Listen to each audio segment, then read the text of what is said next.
Es una alegría para nosotros poder comenzar con este segundo dialogando del año, con un tema que a veces cuando lo leemos nos asusta un poquito, ¿no? Porque hablar de la pena de muerte, del aborto, de la eutanasia, si lo analizamos estamos hablando mucho de la muerte. Pero son temas que los escuchamos a diario. Y la pregunta que nos hicimos es si la Biblia está hablando de estos temas de alguna manera y si los podemos hablar desde la vida. Esa es la, la pregunta que le hicimos al doctor Tinao, a quien agradecemos muchísimo porque él aceptó este desafío, ¿es cierto? Así que muchas gracias, Eduardo, desde ya. Como siempre, la metodología que vamos a usar es escuchar primero la ponencia. Vamos a mutear los micrófonos para que no haya interferencia. Si hay preguntas, ustedes las van poniendo por favor en el chat por escrito para ir ganando tiempo y para intentar responder a todas, más las que ya han llegado que tengo aquí. Así que le voy a pedir, tengo los saludos de la presi de Liliana Chimenti, que tiene otra actividad en el mismo momento, así que nos mandó los saludos. Por esta vez la perdonamos. Y el pastor Jorge Pérez nos va a ayudar para presentar al doctor Tinao y tener una oración antes de comenzar con esta reunión. Jorge, ¿te parece bien? Sí, Silvia, cómo no. Buenas noches, hermanos, hermanas. Un Gracias. gusto que podamos compartir este tiempo y estos temas que son tan vigentes y tanta necesidad que nos informemos. Gracias, doctor Eduardo, por ayudarnos a pensar en esto. Algunas referencias de nuestro hermano para que podamos saber con quién vamos a estar, a quién vamos a estar escuchando en esta noche. Él es un médico especialista en psiquiatría, recibido en la Universidad de Buenos Aires, que está trabajando de manera particular y privada, ayudando a diferentes personas en diferentes ámbitos.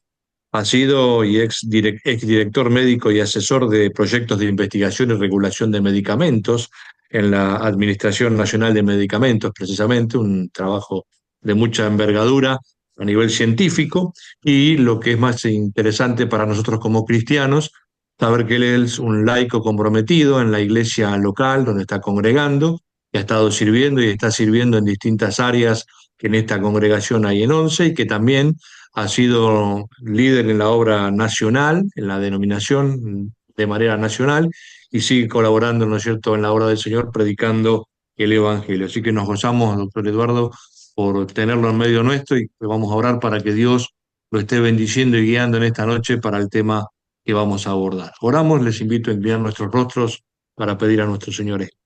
Gracias, Señor, porque podemos compartir en esta noche este tiempo con el doctor Eduardo Tinao. Señor, gracias porque podemos tratar temas que son importantes y vigentes en la sociedad y también para nosotros como cristianos. Precisamos, Señor, que guíes y colmes del Espíritu Santo a nuestro hermano para exponer y a nosotros para escuchar y aprender y entender aquellas cosas que vamos escuchando. Ayúdanos a estar libres de preocupación, de problemas, de pensamientos ajenos a este tema. Acompáñanos en esta noche, oramos por cada uno de nosotros, oramos los que estamos participando, los que están en más lejos, Señor, viendo y compartiendo también este tema para que a todos nos estés inspirando y dando de tu sabiduría. Pedimos estas cosas, Señor, con perdón de nuestras faltas y nuestros pecados, en el glorioso nombre de Cristo Jesús, nuestro Señor. Amén, amén y amén, Señor. Amén. Amén. Eduardo, cuando quieras. Bueno, gracias Silvia, gracias a Ava en general, ¿no es cierto? Y me transmitió un desafío complicado. No sé si ustedes están viendo ahora, Sí, Sí, sí. estamos viendo, Eduardo, sí. están viendo lo que estamos compartiendo. A ver Sí. si no hago el lío. ¿Ahora me ven? No, Ahora te vemos a vos, pero sacaste el saqué lo. power. Bueno. Ahora, dale. ¿Ahora se ve la presentación? No. Ahora van, ahí No, Bueno, la sacaste. No, la pantalla de inicio. Hiciste la pantalla, ¿sí? sí, esta es la de inicio. Esperen un minutito, por favor, que estamos buscando de nuevo. No sé qué pasó acá. Ya estamos, un minuto, ¿eh? Eh,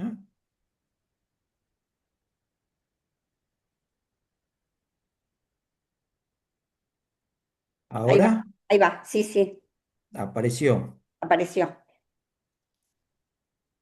Ahí está. Está, perfecto. ¿Me ven a mí? ¿Me escuchan? Te escuchamos y te vemos. Bueno, porque yo no me veo a mí, entonces no hay problema. De nuevo, muchas gracias, gracias Silvia, gracias a Ava por esta oportunidad. Les aclaro, no soy un especialista en el tema. Como Silvia también dijo, es muy complicado el abordaje de este tipo de temas. ¿No? No es un tema, sino que son varios temas y yo además creo que esta es una secuencia de temas que venimos enfrentando sistemáticamente a nivel local y en el mundo entero, ¿no es cierto? Les digo la secuencia de leyes en nuestro país, divorcio, el tema de aborto, el tema de distintos temas con la eutanasia que está viniendo y otras leyes que nos hicieron choquear en los últimos años, ¿no es cierto? Como una secuencia que se está dando en el mundo, en el mundo entero.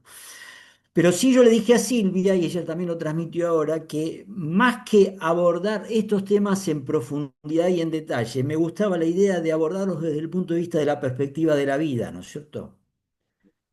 Creo, y después lo vamos a decir un poquito más adelante, que uno de los riesgos que enfrentamos en la lucha, perdón Raúl, que sos abogado y estás en tema, pero en la lucha de lo legislativo, ¿no es cierto? Y de lo que tiene que ver con las leyes que se fueron instaurando, es que a veces entramos en conflicto. ¿M? Y perdemos un poco el equilibrio de cómo abordar todo esto desde un equilibrio muy difícil, ¿no es cierto? Que es ser muy firmes en nuestras convicciones como cristianos, pero a su vez muy misericordiosos y compasivos en el tratamiento de los temas en relación con las personas que están detrás de estos temas. Y por eso el abordaje que yo quisiera hacer es muy simple. En realidad va a ser muy simple lo mío y después dar lugar a que podamos charlarlo el tema, ¿no es cierto? Pero vamos a empezar al revés. Primero, ¿cómo deberíamos ver correctamente? Entonces, si fuera el título que pusimos recién, aborto, eutanasia y pena de muerte, ¿qué dice la Biblia? Yo quisiera empezar por qué dice la Biblia, desde qué lugar y cómo miramos en el enfoque que voy a plantear.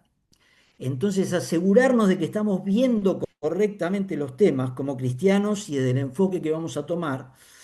Después sí entrar sin mayor detalle técnico, ¿no es cierto?, en esto, pero sí algunas aristas particulares que yo quisiera destacar en estos temas, que son las que voy a compartir en el segundo punto, que es la problemática y sus desafíos, concretamente aborto, eutanasia y pena de muerte, voy a agregar suicidio juvenil, ¿m? Que tiene que ver con la muerte, porque estamos hablando de muerte, lamentablemente, ¿no es cierto? Y cómo ser y hacer discípulos hoy en este contexto comprometidos en el sentido de cómo abordar nuestra situación personal frente a estas realidades que nos tocan, que estas realidades que nos tocan vivir. Entonces, este es el enfoque que yo quisiera dar muy, muy brevemente y de manera muy simple. El primer tema es cómo miramos. Me gustó esta foto porque me gusta el té, me gusta la ciudad de Buenos Aires. Y recuerdo frases de Tomás y de mi padre, ¿no es cierto? Que a veces miramos las cosas desde el balcón. ¿M? Del balcón acá Buenos Aires es linda, es hermosa, es una ciudad francesa, etcétera, etcétera. Pero a veces no vemos abajo qué es lo que está pasando, ¿no es cierto? En profundidad, qué es lo que está pasando por esa calle, ¿no? Cuáles son los conflictos, cuáles son las situaciones. Entonces, primera reflexión, ¿cómo ver correctamente? Y lo primero que tenemos que ver correctamente como creyentes, hay muchos creyentes acá y todo esto es obvio, ¿no es cierto?, lo que voy a plantear. Pero creo que estas obviedades debemos confirmarlas desde nuestras convicciones, no son solamente creencias, sino que son hechos doctrinales profundos que debemos reforzar para poder comenzar a hablar del tema. Yo en general cuando hablo de estos temas digo claramente, yo soy psiquiatra, pero soy cristiano por encima de ser psiquiatra. Y puedo traer algunos aspectos técnicos, pero no puedo soslayar el hecho de que Dios es el centro de todo lo que vamos a hablar. El Génesis comienza diciendo en el principio Dios, y con respecto a estos temas, en el principio ese Dios nos habla justamente de que Él es el que crea, somos la expresión viva de su imagen,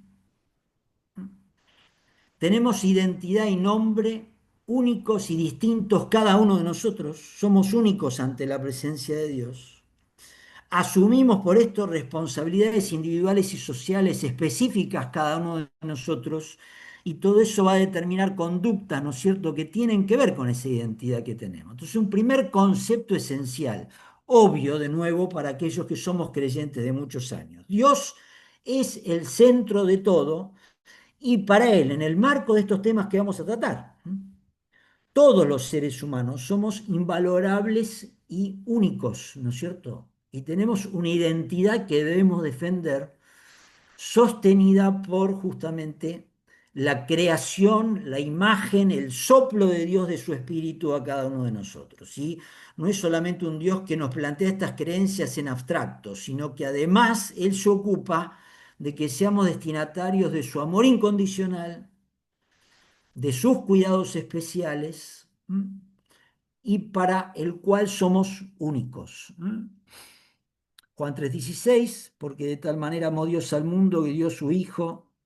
Los cuidados especiales, miren cómo Dios cuida de las aves, las flores, la naturaleza. ¿Cómo no va a cuidar de nosotros si la Biblia dice que aún Dios tiene nuestros cabellos contados, ¿no es cierto?, de cada uno de nosotros, sabe todo esto de nosotros. En el marco entonces de la referencia de Dios, nuestra convicción inicial frente a estos temas difíciles que vamos a tratar, que tienen que ver de nuevo con la muerte y con la vida, es que Dios es el autor de la vida.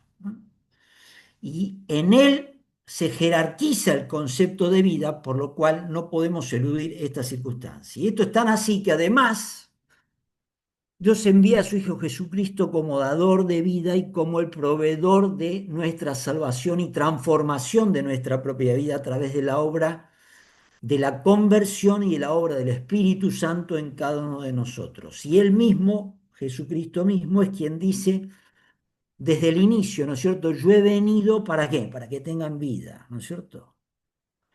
Les leo el pasaje que a mí me encanta de Primera Juan. En el principio, como dijimos recién, desde la creación era el verbo y el verbo era con Dios y el verbo era Dios. Este era en el principio con Dios. Todas las cosas por Él fueron hechas y sin Él nada de lo que ha sido hecho fue hecho. Y en Él estaba la vida y la vida era la luz de los hombres. Entonces, en Dios, autor de la creación y creador de todas las cosas, en Jesucristo, compartiendo la creación y en el principio el verbo, pensamos en estos conceptos como convicciones, producto también de nuestra fe en el Señor, nuestra conversión y si hay alguno no convertido, convicciones que no pueden ser cuestionadas bajo ningún concepto, ¿no es cierto?, frente a todos estos temas que van a intentar cuestionar algunos de estos elementos.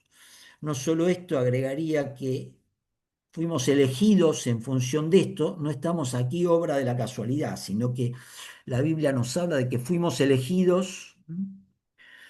Yo siempre digo que con Jesucristo sucede algo muy particular que él hace anti-marketing en su ministerio, porque no es que alienta a las personas para que se acerquen gratuitamente y libremente, sino que él plantea un concepto de costo del discipulado, de seguirle. Y en estos temas vamos a ver un alto costo de discipulado, ¿no es cierto? En el concepto de seguirle y aceptar los riesgos y los costos que esto significa. Y Jesús plantea estrategias adecuadas, prepararnos, capacitarnos, nuclearnos en el mejor grupo de pertenencia que puede existir, que es la iglesia, ¿no es cierto? Que después vamos a ver, clínica de recuperación, clínica en la cual debemos soportarnos unos a otros y ser compasivos unos con otros. Y a mí me gusta resaltar también bajo un concepto de éxito, de la vida en Cristo, que es totalmente diferente al concepto de éxito en la cultura, ¿no es cierto?, que nos rodea, ¿no es cierto? Recordando muy por encima, ¿no es cierto? No tenemos tiempo de hacerlo, pero las bienaventuranzas, el sermón de monte, más que felices, ¿m? Y recuerden ustedes, ¿no es cierto? Los que buscan la justicia, los que buscan tantas cosas por las cuales estamos recibiendo la garantía, ¿no es cierto?, de la presencia de nuestro Dios y Jesucristo en nuestras vidas, ¿no es cierto? La obligación, la determinación de nuestro Dios de que seamos sal y luz en el mundo en el cual estamos, ¿no es cierto? Y bajo la posibilidad de que esto nos produzca aflicción, obviamente, pero teniendo la seguridad de que ella ha vencido, ¿no es cierto?, por sobre todas las cargas que podamos tener. Entonces, de nuevo, creemos en un Dios que es la única verdad. Cuando esto está cuestionado, ahora lo vamos a ver un poquito más adelante. Y un Jesucristo que es el Señor y modelo de nuestras vidas. Y en ese contexto, algunos textos solamente que ahora sí tienen que ver con estos temas que vamos a tratar. Creo que en relación a aborto hay cantidad de textos que podríamos citar, ¿no es cierto? Pero empezando por lo que dice la Biblia, ¿no es cierto? Por ejemplo, en este texto que está aquí en tercer lugar, Él da la vida y la quita, nos lleva al sepulcro y nos rescata de Él. Primera Samuel 2:6. Nosotros no tenemos derecho a intervenir, ¿no es cierto?, en aquello que tiene que ver con la maravilla de la creación de la vida, que no lo entendemos, aún los médicos que trabajamos en el tema, nos cuesta entender, ¿no es cierto?, el fenómeno de la creación de la vida, aún explicándolo y en detalle, ¿no es cierto?, con la ciencia moderna, y menos tenemos todavía el derecho de quitar la vida, ¿no es cierto? Dios es quien da y quien quita la vida. Él es el que nos lleva al sepulcro y nos rescata de él. En un marco de otros conceptos, como la centralidad del amor y como la centralidad de la misericordia y su compasión por cada uno de nosotros, ¿no es cierto?, como seres humanos. Él nos ama, nos ha conocido porque Él es amor, Dios es amor. Y si alguno dice yo amo a Dios y aborrece a su hermano, es mentiroso. Nosotros tenemos este mandamiento de él: el que ama a Dios, ame también a su hermano. ¿Cómo entendemos entonces el concepto de que Dios es el dueño y autor de la vida? Y cómo ser compasivos, ¿no es cierto?, con aquellos que quizás no entienden esto. Ahora vamos a ver que quizás quieren alterar algunos de estos conceptos. Sean capaces de conocer el amor de Cristo que excede a todo conocimiento, para que sean llenos de toda la plenitud de Dios. Pero Dios, que es rico en misericordia, por su gran amor con que nos amó, aun estando nosotros muertos en pecados, nos dio vida juntamente con Cristo. Nos referimos a la vida, no solamente la vida de creación, sino la nueva vida en Cristo, ya que somos todos caídos. Y la vida habla de la muerte producto del pecado, ¿no es cierto? Jesucristo, como decíamos a unos instantes, apenas llega, Él dice: yo soy el camino, la verdad y la vida. Nadie viene al Padre si no es por mí. Yo soy la resurrección y la vida. El que cree en mí, aunque esté muerto, vivirá. Todos, la mayoría creyentes, recordamos estos pasajes tremendos, ¿no es cierto? El ladrón viene para hurtar, matar y destruir. Yo he venido para que tengan vida, y no solo que tengan vida, sino que la tengan en grande abundancia. Vamos a hablar un poquito del concepto de bienestar y de abundancia de vida. El concepto en Mateo 25, ¿no es cierto?, cuando Jesús dice, bueno, pero ¿cómo se expresa al separar a la derecha y a la izquierda a los creyentes en los últimos tiempos? ¿No es cierto? Esto, cuando hicisteis alguna de estas cosas buenas, ¿no es cierto?, alguno de mis pequeñitos, a mí lo hiciste. ¿Recuerdan ese pasaje en la vida de Jesús? Y un pasaje tremendo, ¿no es cierto?, cuando Jesús se peleaba con predominantemente, ¿no es cierto?, la religión institucional de los fariseos en su época, ¿no es cierto? Él le dice: aprendan, ¿no es cierto?, del profeta Oseas. Recuerden, en el Antiguo Testamento lo que significa misericordia quiero y no sacrificio. ¿Cómo hacer para entender la compasión y la misericordia de aún aquellos que no entienden algunas de estas cosas? ¿Cómo ser de bendición cómo alcanzar la bendición y ejercerla. Marco bíblico, entonces. Tenemos que partir de convicciones en las cuales nosotros tenemos que tener la claridad de una cosmovisión en la cual nosotros, si este fuera mi modelo de vida, es mi modelo de vida, yo soy la integralidad, ¿no es cierto?, de la espiritualidad, mi relación con el Señor. Lo psíquico, el alma, lo físico, lo social y el equilibrio entre todo esto y tremendos nuevos paradigmas como estos, algunos de estos que vamos a trabajar hoy, que tenemos que entender.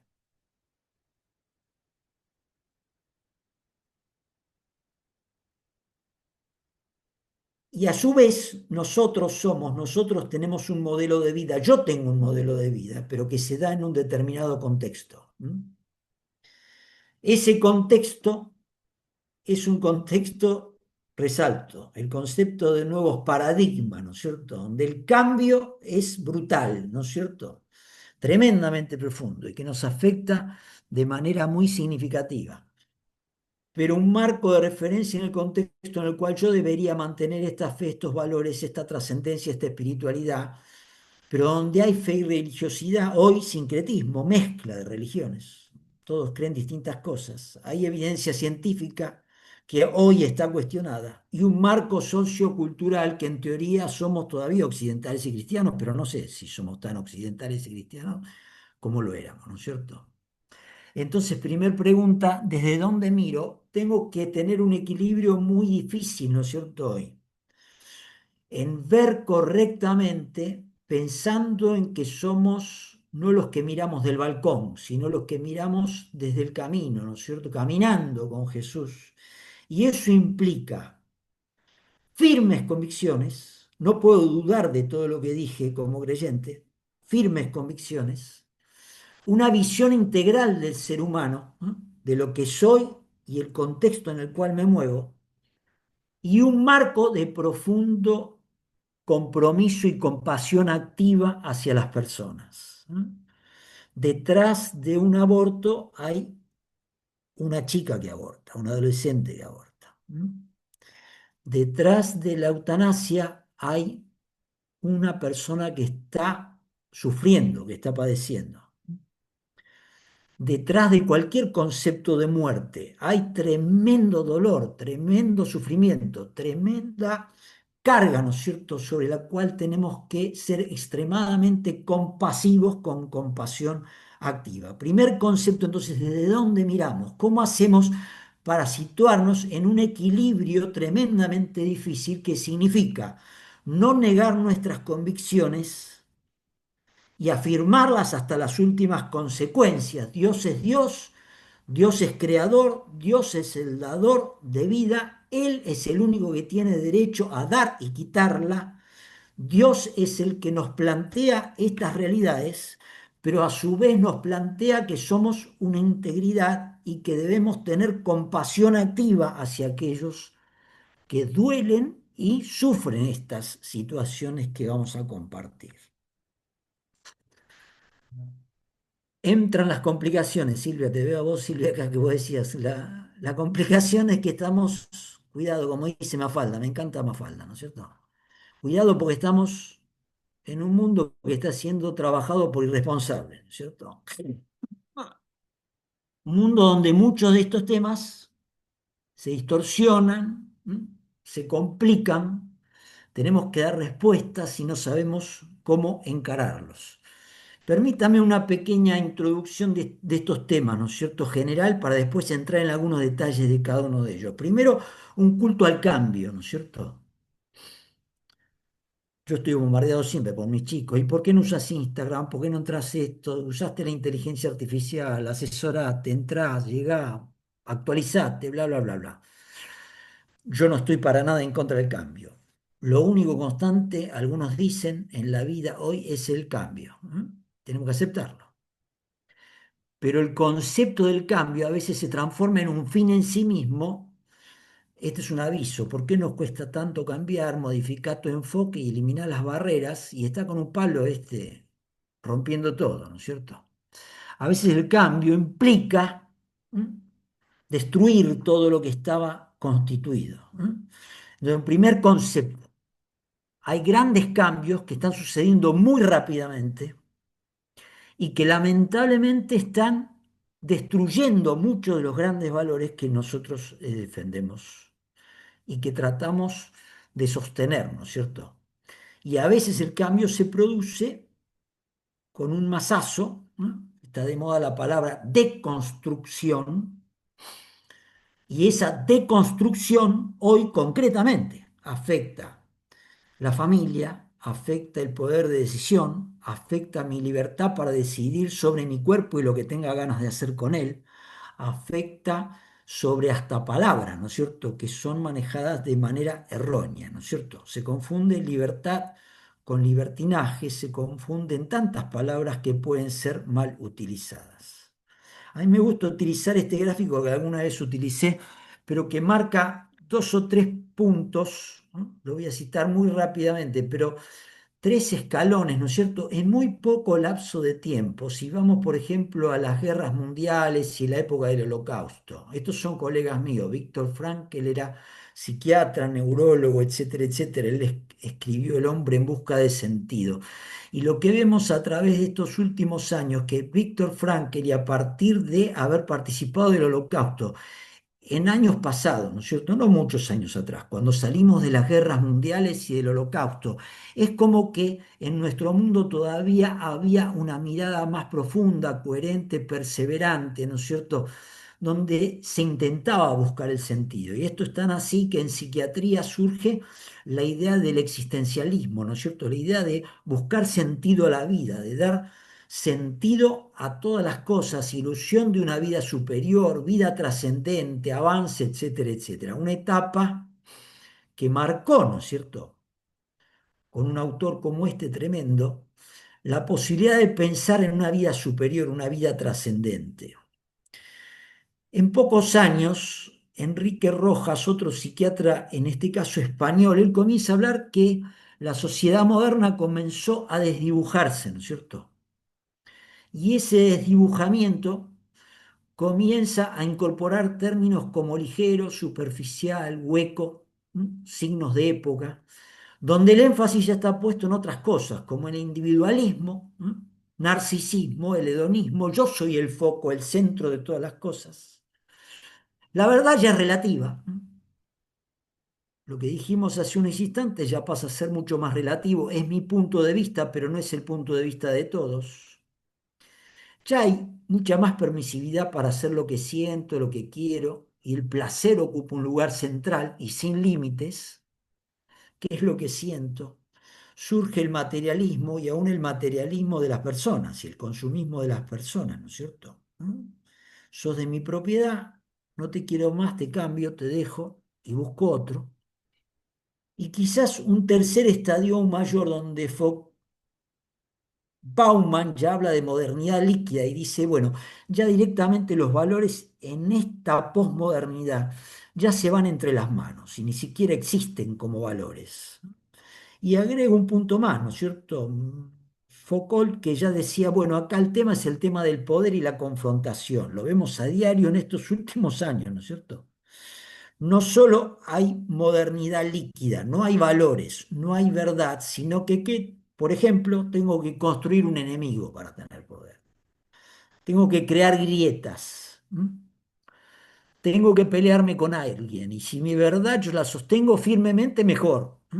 Porque voy a tener más razón y voy a gritar más fuerte y supuestamente voy a tener más posibilidades de imponer mi forma de pensar. Una secuencia simplemente tomando tres aspectos que en pocos años marcaron rumbos que nos traen hasta el momento moderno. Pero en síntesis lo que pasa es que mi padre hablaba, ¿no es cierto?, que a partir del siglo XVIII más o menos surge el ateísmo, porque hasta ese momento Dios era reconocido como el centro, aún para los no creyentes de nuestro Dios, pero el reconocimiento de que aún en el hombre primitivo había un reconocimiento de algo superior, a la aceptación de algún grado de teocentrismo, de alguna figura que ocupaba el centro, la aceptación de leyes naturales, la aceptación de verdades, la aceptación de ética y valores, ¿no es cierto? Modelos consecuentes con eso y un cierto caminar firme que hoy se ha transformado en nuestra cultura a través del pasaje a esa cultura líquida, etcétera, etcétera, etcétera, en la centralidad de lo que antes era un Dios, algo superior que hasta el hombre primitivo, con culto al fuego, culto a la naturaleza, culto a lo que fuera, aceptaba.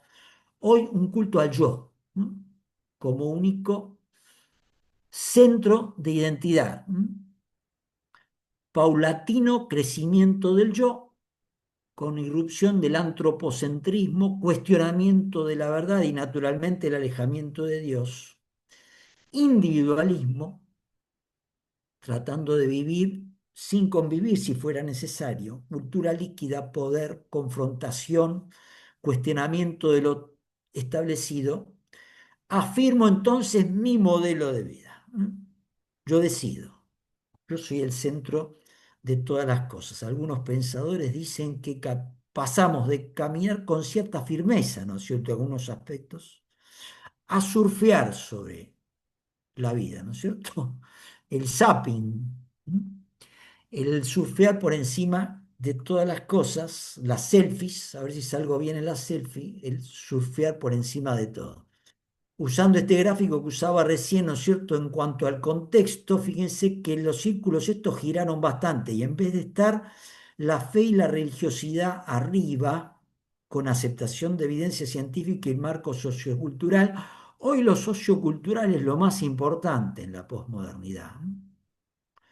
Entonces hoy la cultura dice que esto es así y esto es así, aún por encima de la biología. En aborto, yo puedo decidir sobre la biología. En algunas filosofías actuales, ¿no es cierto? Yo puedo elegir sobre la sexualidad.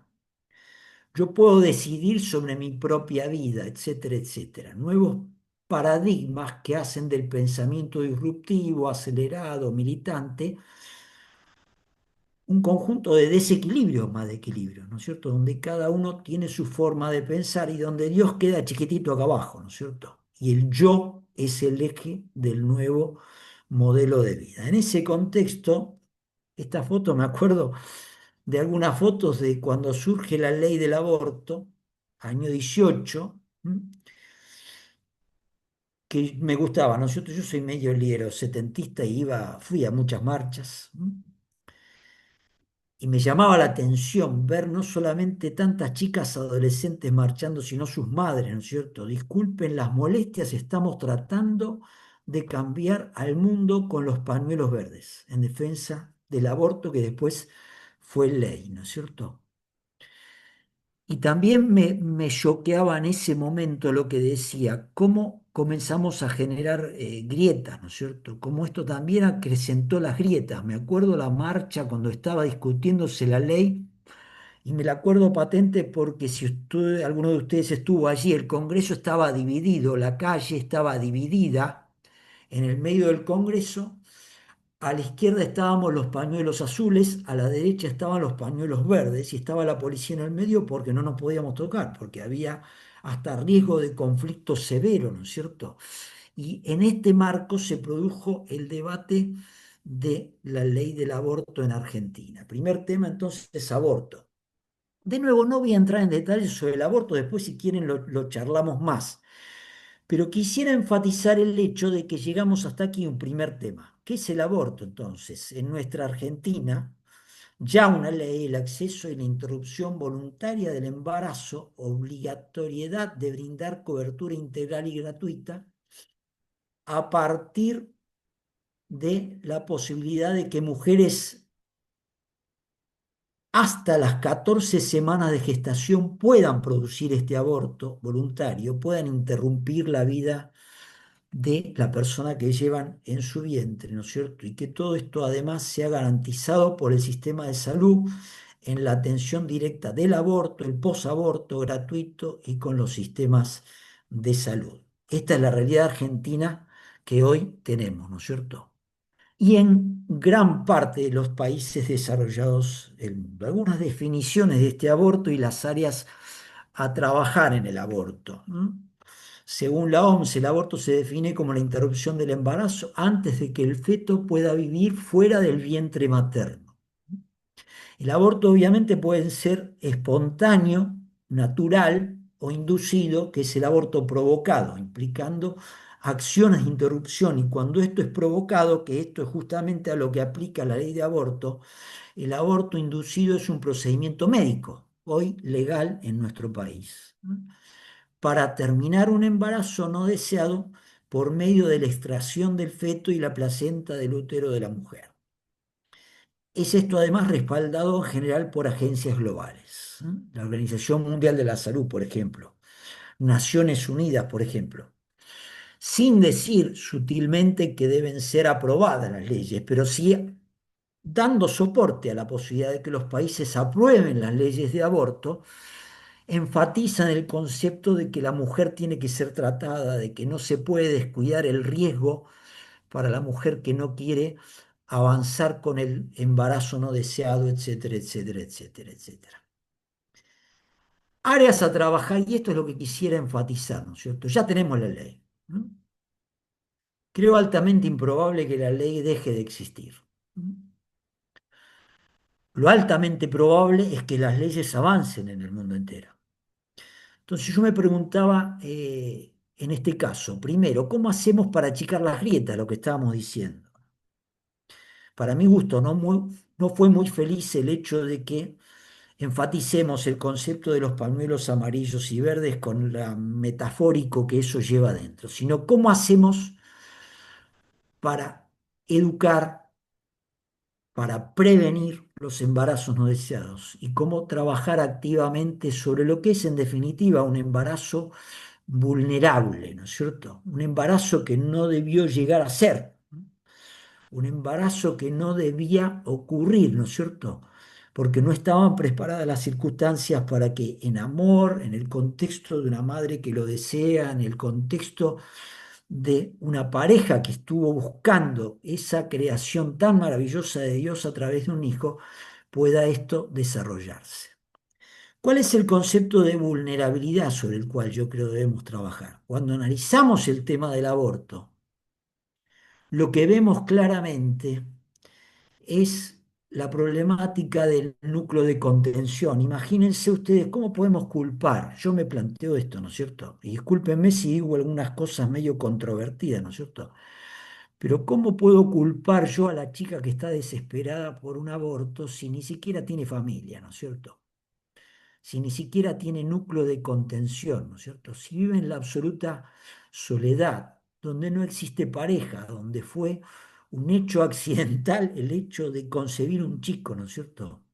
Donde a veces hay una relación forzada y rechazo de todos los familiares y todos los que tienen alrededor, donde muchas veces esta persona plantea que hay falta de recursos económicos, laborales, de sostén, y donde también finalmente hay decisión autónoma, ¿no es cierto?, de interrumpir el embarazo y producir el aborto. No estoy justificando el aborto, no puedo justificar el aborto como creyente, no acepto el hecho de que nosotros podamos actuar contra la vida, que es la gestación, ¿no es cierto?, el embrión, el feto y el embarazo que se está produciendo. Pero pregunta, aún desde mis convicciones pensando en esto, ¿cómo hacemos para actuar, ¿no es cierto?, frente al embarazo vulnerable, frente a la compasión que implica estas situaciones que son cada vez más crecientes? Algunos datos, esto se da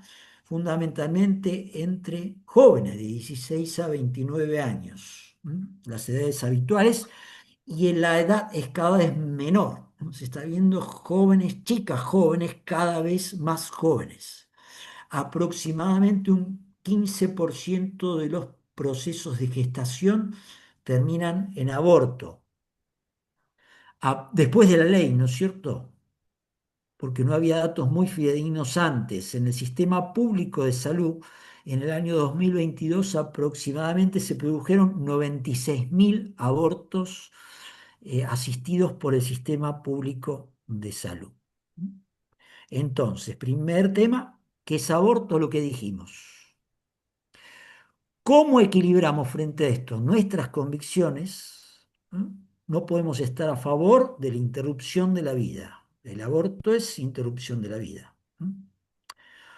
Pero ¿cómo hacemos para, en una actitud de misericordia y compasión activa, pensar más en los conceptos de vulnerabilidad, de acercamiento, de amor y de compasión a una circunstancia que es tremendamente compleja? Uno de los mecanismos que algunos autores dicen que son muy útiles es visualizar el aborto, ¿no? Si uno logra convencer a alguna chica joven de que trate de evitar el aborto y puede llevarla a que vea una ecografía, que en este caso es de unas 14 semanas, ¿no es cierto?, tridimensional. Esto es lo que está sucediendo cuando estamos produciendo el aborto. El chico se está gestando dentro, con lo que implica desde el punto de vista médico básico, ¿no es cierto?, qué es lo que sucede. Está el cordón umbilical, el feto de 12 semanas, el líquido amniótico, un chico que está teniendo entre 5 y 4 a 8 centímetros, en este caso, en el caso de la ecografía tridimensional, unos 14, 20 gramos, que si fuera más o menos cerca del tercer mes, está estas botito, ya mueve sus deditos, ya tiene casi todos sus órganos desarrollados. Ya la mujer siente que está moviéndose dentro del feto en el tercer trimestre, y frente a esto, ¿cómo planteamos entonces la posibilidad de aceptar, ¿no es cierto?, que esto pueda ser dañado? De nuevo, convicción. Estamos en contra de la voluntad de Dios. Dios afirma la realidad de que somos reflejo de su creación y reflejo de su amor, de su compasión y de su impresión proyectada en cada uno de nosotros y en cada uno de los seres. Y esta es la realidad, pero ¿cómo hacemos para visualizar esto? Algunos recursos disponibles en este concepto de embarazo vulnerable. Esta es una organización que es de una iglesia bautista. Pongo esta como ejemplo, ¿no es cierto?, de alguna de las cosas que pudiéramos hacer. Evelyn Rodríguez trabaja en atención de embarazos vulnerables. Si nos acercáramos a esa chica que está por querer producir un aborto en su propia vida, le podemos plantear, porque sabemos que puede ser difícil, que podés tener dudas, temores o sentirte sola o angustiada. Queremos que sepas que ante un embarazo inesperado podemos ayudarte. Nuestra ayuda es gratuita, confidencial, empática, respetuosa. No vamos a juzgarte, solo acompañarte si lo deseas. Y lo que se ha visto es que el 85% de las mujeres que atraviesan un embarazo inesperado o vulnerable, ¿no es cierto?, al recibir acompañamiento y contención, deciden continuar con su embarazo, en el 85% de los casos, si logramos llegar a esta instancia. Por esto se crean redes de acompañamiento de esta mujer, que puede implicar un trabajo tremendamente difícil, porque esa mujer puede no tener recursos, puede no tener cómo avanzar con su embarazo, puede no tener cómo tener alguien con quien abrazarse, con quien estar cerca, etcétera, etcétera, etcétera. Pero frente a esta realidad que no compartimos, ¿cómo hacemos para poder actuar en conceptos como estos? Y con tremenda compasión estar abiertos. Un ejemplo, ¿no? Esta es la línea gratuita, si tienen ganas de anotarlo. Red Nacional de Acompañamiento a la Mujer con Embarazo Vulnerable, Primer concepto sobre aborto.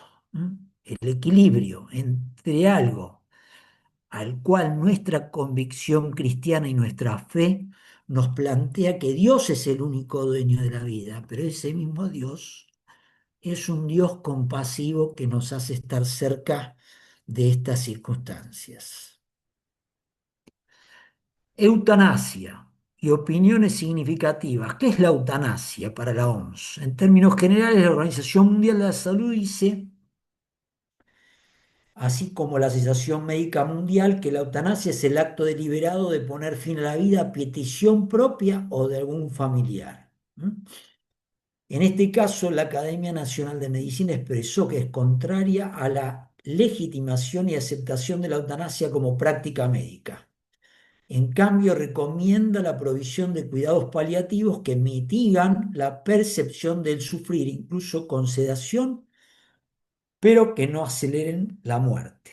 Segundo concepto, eutanasia. Paradojal este término, ¿no? Porque este término, en su origen, sería que es buen o equilibrado, y thanatos, tanasia de thanatos, muerte. ¿No?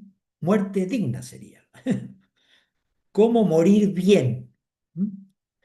Pero el problema es que estamos discutiendo la ley de cómo poder morir bien cuando yo quiero, cuando yo decido morir bien.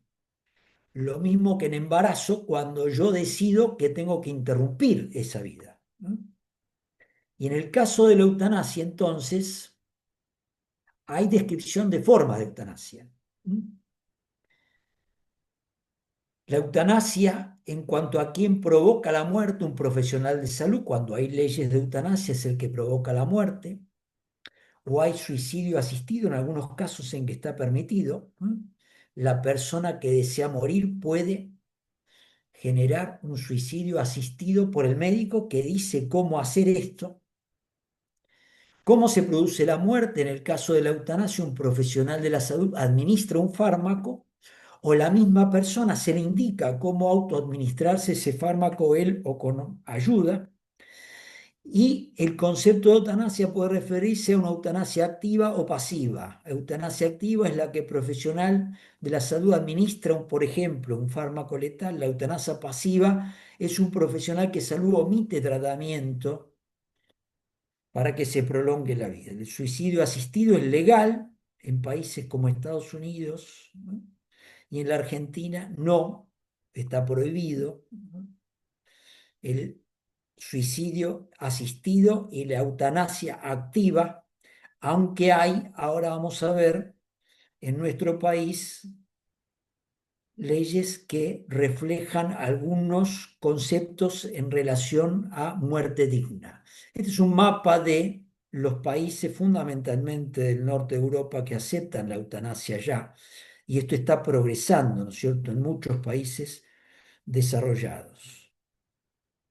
En nuestro país hay muerte digna, ley 26.742, derecho a rechazar tratamiento. La ley reconoce el derecho del paciente a rechazar procedimientos quirúrgicos de reanimación artificial, de hidratación, el retiro de medidas de soporte extraordinario, desproporcionado, etcétera, etcétera, perspectiva de mejoría cuando se produzca sufrimiento desmesurado. El paciente puede expresar su deseo de manera anticipada de que esto no ocurra, ¿no es cierto? Y respecto a cuidados paliativos, tenemos en nuestro país una ley con un decreto que habla de cómo morir significa no, cómo morir no significa renunciar a la vida, sino que a través de cuidados paliativos se puede trabajar para vivir hasta el último momento con cierta dignidad, valorando cada día, respetando las decisiones y pacientes sobre su propio final. De nuevo, eutanasia. Dios decide cuándo termina nuestra vida. Pero cuidado, ¿cómo podemos estar considerando la posibilidad de una muerte digna y de cuidados paliativos que nos ayuden a trabajar sobre el proceso cercano a la muerte en el cual muchas veces la medicina procura hacer cosas que quizás no son las más adecuadas y cuando a veces eludimos intervenir con cuidados paliativos que pueden permitir que las personas puedan padecer y sufrir mucho menos. Aquí también está el concepto de vulnerabilidad. Cuando uno habla en los últimos estadios de la vida, y me ha tocado hacerlo con personas muy cercanas, ¿no es cierto? Es tremendo ver la problemática de esas personas de nuevo vulnerables, como en el caso de embarazo, que tienen la carga de no sufrir, tienen la carga de no hacer sufrir a aquellos que les rodean, tienen la carga de pensar en lo que puede ser hasta un daño económico, ¿no es cierto? Muchas de estas enfermedades se llaman enfermedades catastróficas, catastróficas porque puede implicar que uno consuma tremendos recursos económicos que uno no tiene o lo que fuera para poder salvar la vida, ¿no es cierto?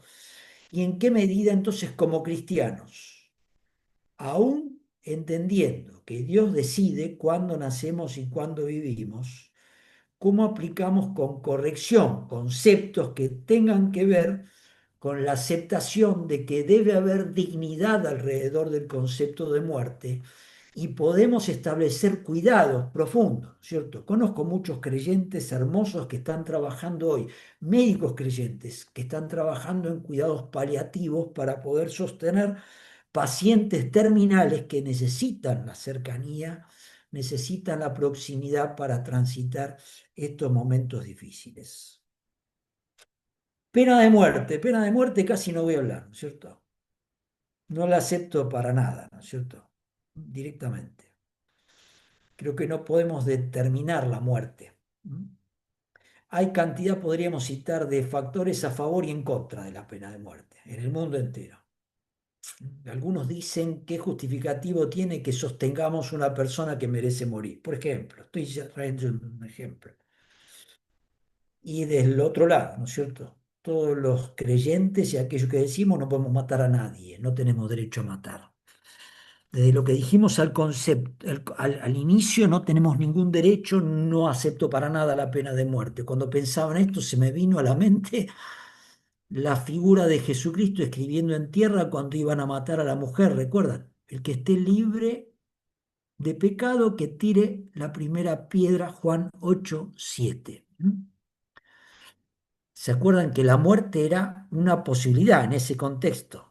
Que la mujer pudiera ser apedreada. Sin embargo, Jesús dice, bueno, el que esté libre de pecado, que tire la primera piedra. Cuando pensaba en pena de muerte, me vino a la mente este pasaje. Por lo tanto, no lo acepto. Pena de muerte, distribución global. En nuestro país no está aceptada la pena de muerte hoy. Sí está aceptada en muchos otros países, por ejemplo, Estados Unidos, que aceptan la aplicación de pena de muerte. Pero quise traer, yo decía al comienzo, el tema de suicidio, adolescencia y juventud, porque estamos rodeados de factores que tienen que ver con el concepto de tánatos, de muerte, ¿no es cierto? Estamos asistiendo a una sociedad en la cual las pulsiones de muerte están cada vez más presentes en muchos que se quieren matar, que quieren matar a otros y que se quieren matar. Y aunque no lo hagan en forma directa, indirectamente, ¿no es cierto? Padecen esto. Traje este concepto porque uno de los problemas que hoy vemos, ¿no es cierto? Es el suicidio en la adolescencia y en la juventud. Cito dos, tres cositas rápidamente porque se nos fue el tiempo. Antes pensamos en suicidio en personas adultas. Me acuerdo siempre la figura de Favaloro, que me viene a la mente, ¿no es cierto?, como recordatorio.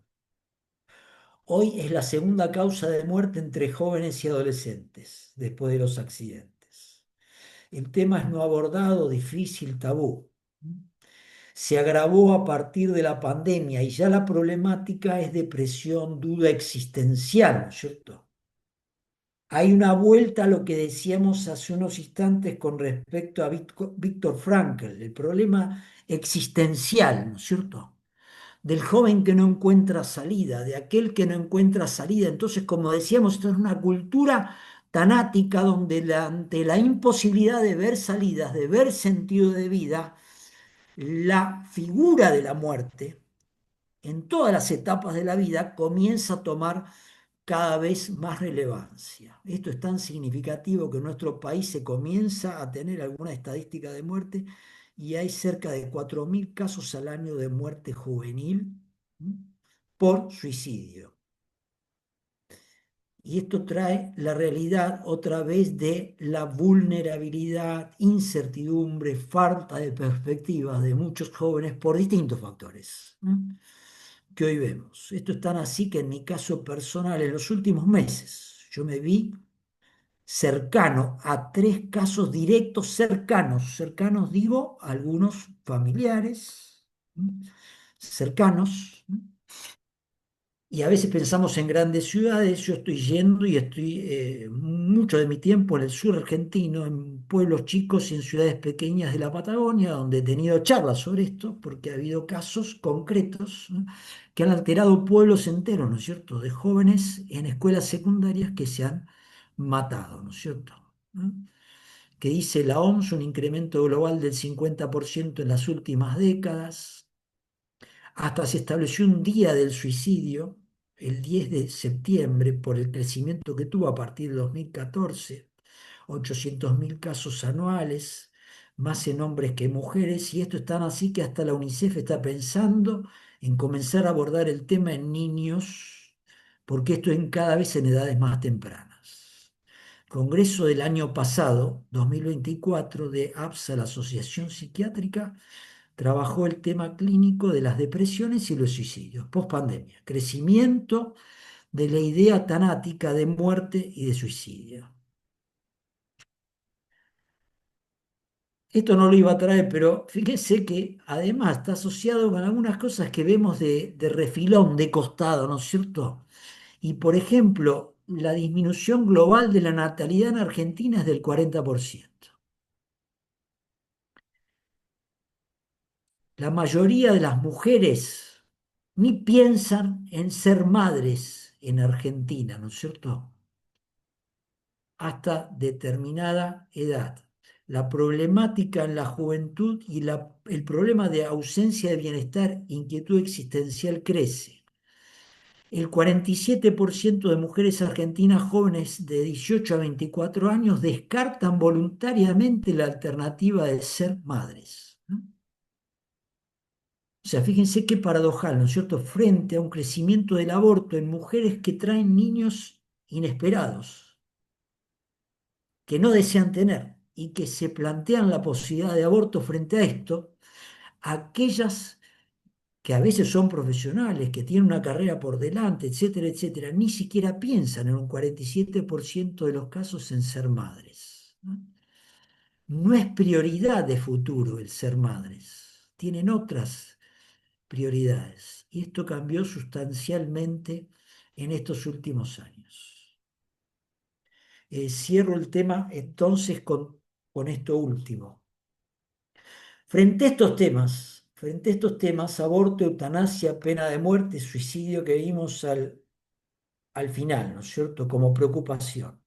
Algunos aspectos a considerar.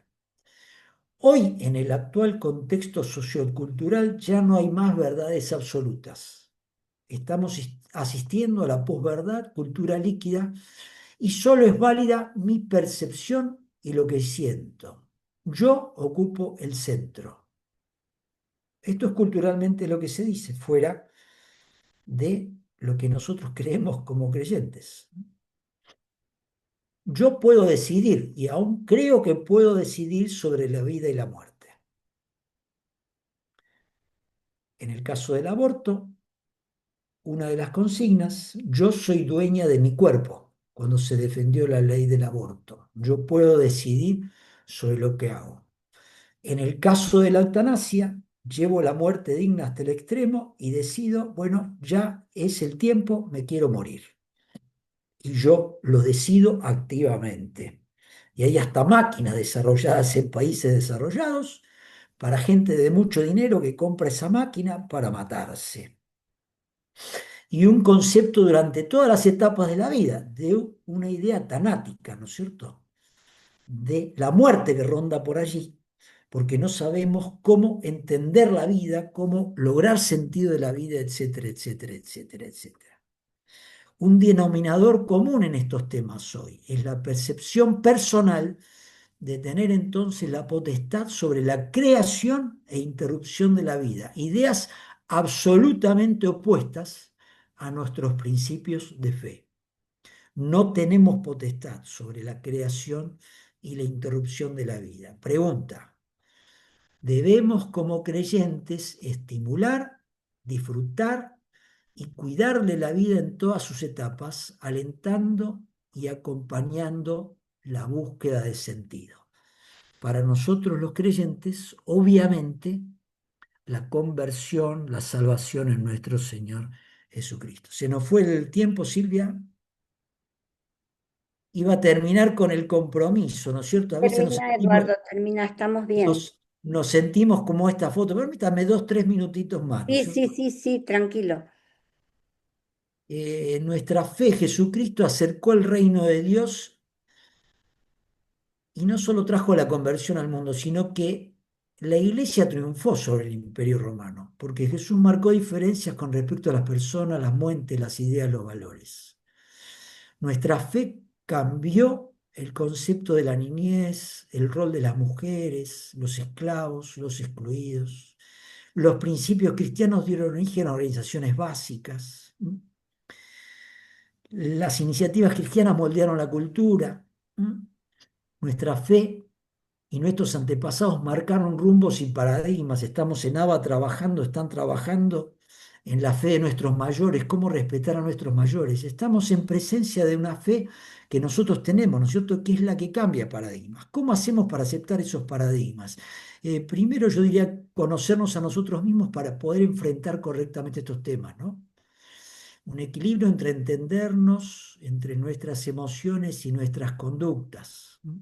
Una profunda comprensión del contexto en el cual movernos. Cómo fortalecer nuestros vínculos para poder ser empáticos, para poder decir con convicción: yo defiendo la vida, pero amo profundamente a aquel que está padeciendo. ¿Cómo me muestro naturalmente en esto? ¿Cómo trabajo mis tiempos? ¿Cómo aprendo a decir a veces no puedo? Me tengo que alejar de esta situación porque no la puedo manejar. ¿Cómo oro siempre y pido ayuda cuando es necesario? El shalom de los judíos, ¿no es cierto? ¿Cómo hago para, en medio de la dificultad, entender que hay cosas que a veces puedo cambiar y hay cosas que no puedo cambiar, ¿no es cierto? Entonces, ¿cómo diferencio estos aspectos? ¿Cómo disfruto de la vida? ¿Cómo entiendo el concepto de bienestar? ¿Cómo me gestiono los miedos y la ira que me generan a veces estos temas y algunas de estas circunstancias? ¿Cómo trato de frenar la aceleración, los ruidos y todo aquello que interfieren en mi vida cristiana correcta? Y un último ejemplo que les traigo que es muy, muy interesante, ¿no es cierto? Algunos quizás conocen a la licenciada Pilar Sordo, Sí. chilena, que tuvo una influencia muy grande. Y es interesante que ella sin ser creyente, escribe un libro que es cómo ser feliz en tiempos difíciles, cómo alentar la vida en tiempos cuando todos van contra la vida. Frente al caos externo, como para buscar el orden interno. Yo agregué acá Filipenses 4, 8 al 9, ¿no es cierto? Uno de los textos que después léanlo, que es fundamental. Y es interesante que ella en su libro habla sobre trabajar el amor propio, trabajar la aceptación, trabajar la flexibilidad y la gratitud que debo tener, trabajar mi confianza, trabajar la fuerza de voluntad, trabajar la paciencia, trabajar el orden, la disciplina, la planificación, trabajar la conexión con el presente, porque ella dice que la psicología desde el abordaje técnico no alcanza. Tenemos que ser mucho más espirituales, tenemos que tener una visión de lo psicológico mucho más amplia, mucho más existencial, como decía Víctor Frankl, en la posguerra y posholocausto. Y se está volviendo a esto en el mundo entero. Y en esa cultura del existencialismo es interesante que esta mujer psicóloga que está diciendo, con la psicología no alcanza, debemos ser más espirituales, debemos ser más profundos, trae algunos de estos conceptos que yo lo quise trasladarlos y equipararlos y no son más que los frutos del Espíritu Santo, ¿no? Si vemos Gálatas 5 y lo estudiamos en profundidad, Pilar Sordo lo descubrió ahora en el 2023 cuando descubrió su libro. Esto lo descubrió Pablo en la carta a los Gálatas, ¿no es cierto? Mi padre decía que Filipenses 4, 8 al 9 era el primer tratado de psicología más maravilloso en el cual Pablo nos dice todo lo bueno, todo lo honesto, todo lo puro, todo lo que es digno de buen nombre, etcétera, etcétera, etcétera. En esto pensad, ¿no es cierto? Terminé. Este es el equilibrio que quisiera traerles en esta noche con respecto a estos temas difíciles. Somos aquellos que estamos llamados a una vida cotidiana sana y cristianamente íntegra. Muy difícil para hacer sal y luz en el mundo actual. Somos parte de la Iglesia de Cristo, clínica de recuperación, donde debemos trabajar con todo esto, cuerpo de todos. Encarnamos una contracultura cristiana, lo decía Stott. La potencia de los mensajes en los cuales estamos es muy adversa, así que es probable que perdamos en muchos de los mensajes que queremos dar. A veces nos ganan. Pero una vez dijo De Lutri, que a mí me encantó, el pastor De Lutri, que nosotros estamos escribiendo con nuestra vida el quinto evangelio, ¿no es cierto? El testimonio que estamos dando es parte del complemento de los cuatro evangelios que mucha gente no leyó. Y lee en nosotros el testimonio que podamos traer. Esto es el último slide, World Vision, ¿no es cierto? Nada debe angustiarnos, al contrario, en cualquier situación, presentad a Dios vuestros deseos, acompañando vuestras oraciones y súplicas con un corazón agradecido. Y la paz de Dios, que desborda toda inteligencia, guardará vuestros corazones y vuestros pensamientos por medio de Cristo Jesús. Filipenses 4, 6 al 7. Y aquí en World Vision se decía en este pasaje, lo contrario de la fe no es la incredulidad, sino a veces el miedo que tenemos a muchos de estos temas y mucho de lo que nos acontece. La fe provee el valor para afrontar la vida con confianza en Dios y esperanza en el futuro. Esa fe nos ofrece una paz que guarda a veces nuestros angustiados corazones y nuestros inquietos pensamientos por medio de Jesucristo frente a situaciones tan difíciles como las que hemos tocado. Terminamos, hasta acá llegué. Dios les bendiga. Muchas gracias, Eduardo. A ver si ahora podemos volver a las pantallas para que vos te puedas ver y, y nos Dejo de veamos. compartir. Ahí está, ahí está, perfecto. Bueno, tengo alguna pregunta que está haciendo Alejandra, que la tengo también por escrita de otra manera que llegó. Alejandra pregunta, ¿cómo explicás a quienes leen en la Biblia que Dios estableció pena de muerte en la ley? Y hay un señor que preguntó también si leyendo Génesis 9:6 no estaría aprobando la pena de muerte. No tengo, les aclaro que no tengo todas las respuestas. Ahora, mi visión de esto, mi visión de esto. En Génesis 6, ¿se acuerdan el pasaje en el cual Noé, ¿no es cierto? Génesis, Cosa claro. llamativa.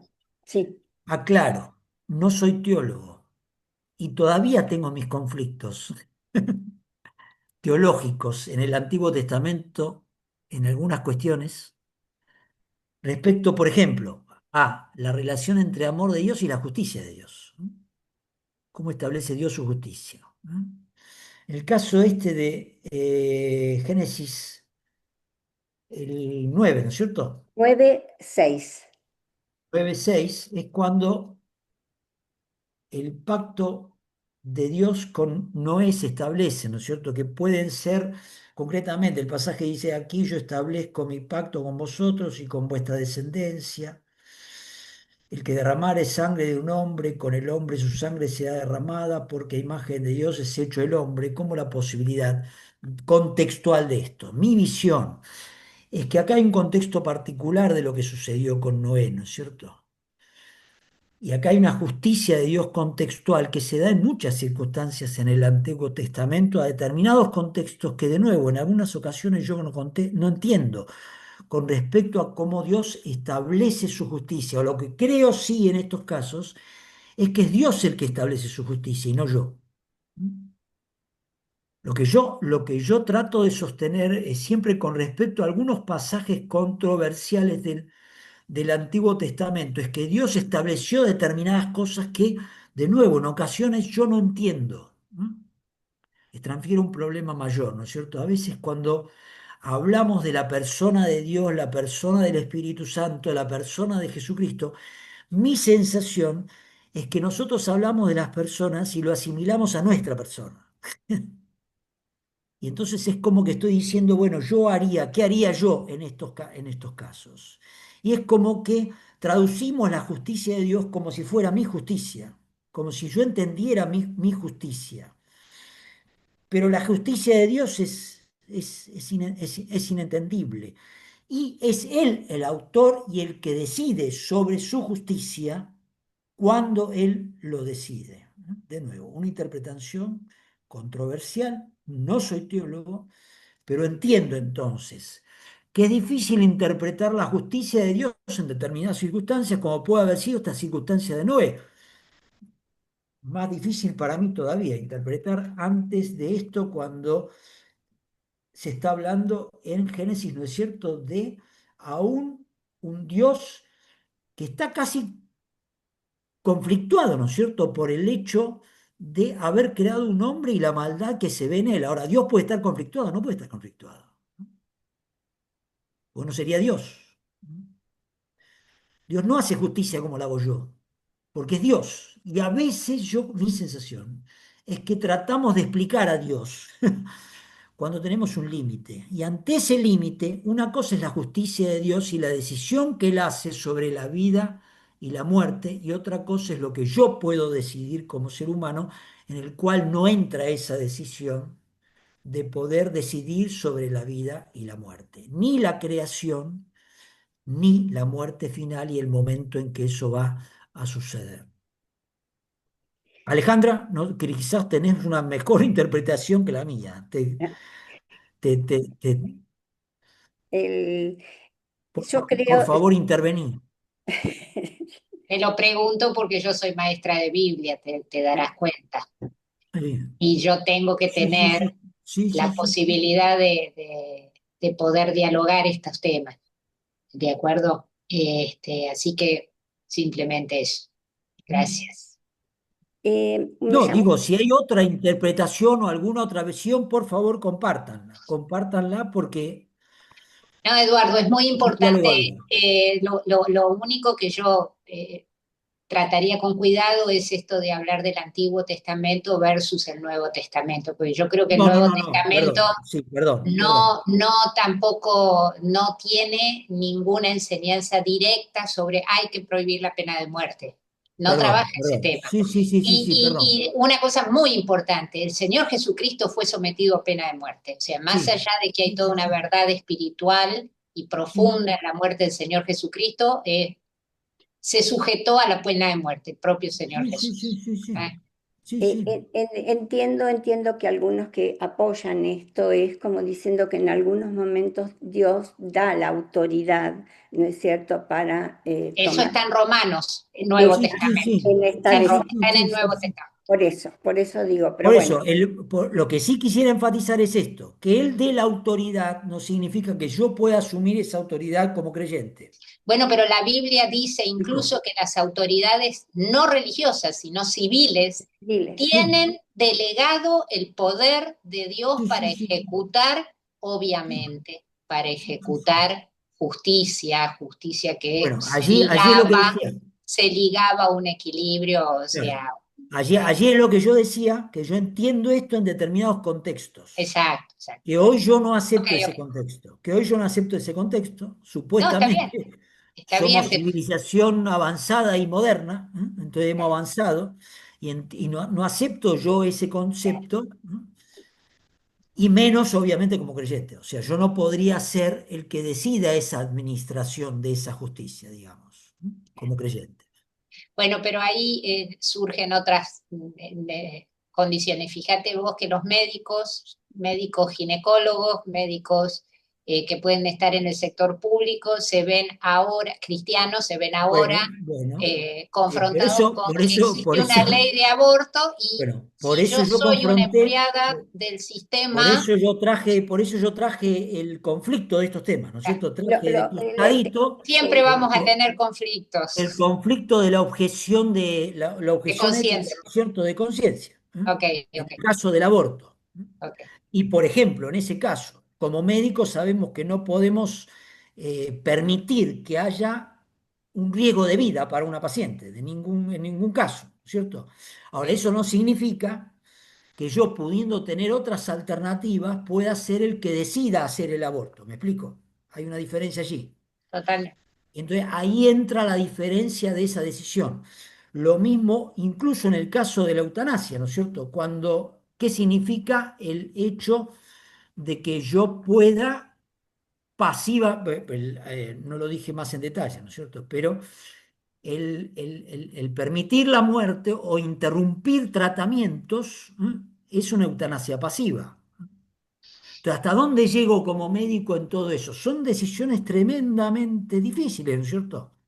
Porque ¿dónde establecemos ese límite como médicos, ahora hablando como médicos, para decir, bueno, en realidad, ¿tiene posibilidades o no tiene posibilidades? Y vemos, sí, el abuso extremo, ¿no? Yo he trabajado en industria farmacéutica donde el abuso extremo es usar hasta los últimos fármacos que sabemos que estadísticamente casi no tienen ninguna posibilidad, pero son un negocio extremo para poder avanzar con la vida, ¿no? Inaceptable, ¿no? La tecnología, aplicación de determinada tecnología para tener gente viva por un montón de tiempo. ¿Es aceptable o no es aceptable? Preguntas que nos hacemos, ¿cierto? Ahora, frente a una de esas decisiones, como médico cristiano, yo no puedo decidir el momento en que una persona muere si esto no sucede, ¿no es cierto? No lo estoy provocando, obviamente, de manera activa, no lo puedo hacer, y la ley no lo permite tampoco. Y de manera pasiva entra en una controversia tremendamente grande para ver, ¿no es cierto?, esto que yo citaba, de la compasión, de cómo es la posibilidad de los cuidados paliativos, cómo es la posibilidad de aceptar que pueda haber un momento en el cual puedo entender que la situación llega a su fin y puedo permitir que llegue a su fin, etcétera, etcétera, etcétera. Bueno, creo que muchas de las preguntas que tengo acá las contestaron ya en este momento. Lo que me llama la atención que hay más preguntas sobre la eutanasia que sobre el aborto, la pena de muerte, pero me llamó la atención en un primer momento y después digo no, porque quizás es el tema que vemos venir en Argentina, que no lo tenemos resuelto. Entonces, de ahí, ¿no es cierto?, las preguntas porque es si, Yo creo que este, esto es lo que viene, un comentario claro, chiquitito. En comparación con España, por ejemplo,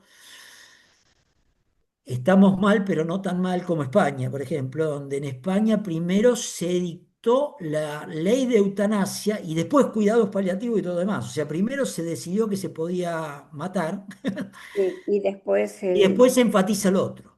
claro. En Hay una Argentina pregunta, en Eduardo, que Argentina yo cité esto porque por lo menos en Argentina Te invito. se está trabajando bastante y hay un énfasis puesto en muerte digna y en cuidados paliativos que ante la posibilidad de que venga la eutanasia, que yo creo que va a venir en algún momento, ¿no? En algún momento va a venir como ley, por lo menos se puede hacer una educación muy profunda con respecto a la importancia, ¿no es cierto?, de desarrollar cuidados paliativos, entender cómo es la muerte, entender lo que se hace, entender lo que son los tratamientos y llegar de una manera mucho más razonable al debate de lo que sería después la eutanasia, ¿no es cierto?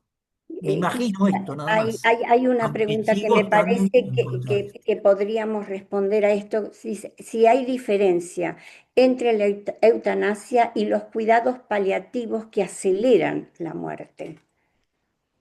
En realidad, cuidados paliativos no deberían acelerar la muerte. O sea, el concepto de cuidado paliativo es Me acompañar, imagino, estar presente. Eduardo, que las medicaciones que das pueden acelerar de alguna manera la muerte. A ver, ahí entramos en el terreno ¿cómo puedo decirlo? De la confrontación entre el sufrimiento, por ejemplo, concretamente cuando uno administra morfina. Claro, Ahora, la gran pregunta médica es, yo como médico, cuando doy, el médico generalmente el paciente está sufriendo profundamente. sí. ¿Alivio ese dolor o no alivio ese dolor? ¿Y con eso estoy ayudando a morir o no estoy ayudando a morir? ¿Mm? No sé si vos, Alejandra, tenés la respuesta a esto, pero es cada caso particular que es tremendamente, digo Alejandra porque es médica igual que yo, ¿no es cierto? Pero me he enfrentado a esto en casos personales, ¿no? Bueno, De, yo lo tuve con mi madre, de pero mi parientes, madre, de allegados, ¿no es cierto? Donde el gran dilema es decir, bueno, es digno que una enfermedad terminal que genera tremendo sufrimiento. Yo por no acelerar un poquito quizás un proceso terminal, deje de dar el instrumento que pueda ayudar a paliar el sufrimiento. Pregunto, ¿eh? A todos. Eduardo, de todas maneras, y esto es científico, el deterioro mayormente, el deterioro final de una persona que está en agonía y No, todo, ya viene solo igual. no se caracteriza por un dolor en el Sí, sentido sí, sí, sí, físico sí, que sí, sí, entendemos sí, nosotros, sino que es más un dolor emocional, es otro sí, sí, tipo sí, de sí, dolor. sí, sí, sí, sí, Entonces, sí. la morfina a eso no le hace nada, aunque vos le, No, no, no, le des pero morfina. digo este Así ejemplo que porque es un ejemplo que a veces surge, ¿no? sí, y una cosa que yo aprendí, a lo mejor el caso, mi madre falleció también con una enfermedad agónica, sí, eh, la disciplina de cuidados paliativos es interesantísimo y es una hermosa especialidad para los creyentes médicos, ¿no? Exactamente. Porque Yo conozco a varios, los yo respeto trabajé con muchísimo. especialistas y un médico no cristiano, una médica joven, yo le dije, ella se dedicaba a cuidados paliativos. Y como yo conocí en el ROFO quienes iniciaron esta especialidad, le dije, bueno, la verdad que te felicito por ser joven y haber decidido esto. ¿Y saben lo que me contestó? Me dice, vale la pena ser médico especialista en paliativo porque los mejores pacientes los tenemos nosotros. Esas personas, dice, saben que tienen poco tiempo y no quieren perder el tiempo dialogando cosas banales. ¿Eh? Y así como hay cristianos Exactamente lo mismo. proactivos en el Exactamente aborto, lo mismo. en la ayuda a embarazos vulnerables, bien deberían haber muchos médicos cristianos dedicados a paliativos y no sé si no es una de las grandes misiones que podemos realizar en nuestro país y como médicos misioneros también. Hoy es especialidad. Hay algunos, yo conozco dos o tres por lo menos Sí, sí, creyentes maravillosos. Una de muy ellas, bueno, chica muy joven, no sé bueno. si es la misma que conocemos, pero No, no, porque esta no es creyente. yo conozco una chica creyente que si la escuchan por ahí voy a decir el nombre y todo. Mariela Rodríguez, que es excelente médica en cuidados paliativos y difunde todo esto que estamos diciendo. Claro, Posibilidad de estar cerca, de acompañar, crecer junto al paciente que está viviendo circunstancias muy particulares y puede ser de tremenda bendición mutua esta interacción. Y uno ve el cambio profundo cuando se interviene de esta manera, ¿no es cierto? Y cuando se hace ver, ella me traía ejemplos, ¿no es cierto? Que a veces son ejemplos prácticos de cargas naturales, ¿no es cierto? Voy a traer un ejemplo en abstracto, pero que ocurrió, ¿no es cierto? El gran dolor de un paciente de edad que estaba tremendamente angustiado y preocupado, la angustia que vos decías de la muerte, por el dolor que estaba generando en toda su familia, ¿no es cierto? Y la problemática que estaba generando en su familia. Y cómo a través de cuidados paliativos lograron trabajar con ese paciente la posibilidad de que él entienda, ¿no es cierto?, que su familia estaba valorándole de manera especial en esas circunstancias y estaban cerca en esas circunstancias. Un ejemplo concreto, ¿no es cierto?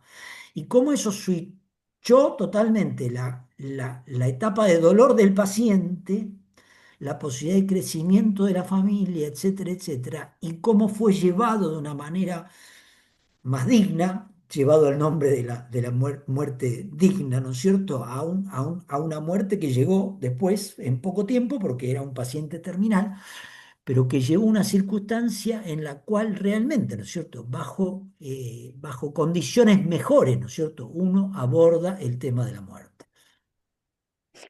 Muchísimas gracias. En honor al tiempo, creo que hemos tratado de responder, me quedo una o dos preguntitas, pero que hemos tratado de responder a todo. Muchísimas gracias, Eduardo, y gracias a cada uno de ustedes que participaron, y los vamos a invitar al tercer Dialogando del año el jueves 2 de octubre. El doctor Pablo Bedrosian nos va a traer un tema que hoy, si ustedes miran un poquito en el mundo, nos preguntamos si no estamos viviendo ya un post-cristianismo. ¿No es cierto? Él está estudiando hace rato este tema y entonces le pedimos que lo comparta con nosotros.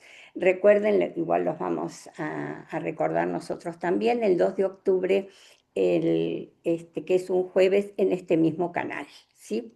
Los esperamos a todos. Mil gracias, Eduardo, y muchísimas No, gracias a cada uno de ustedes por participar. Nos vemos pronto. gracias a ustedes, abrazo grande a todos.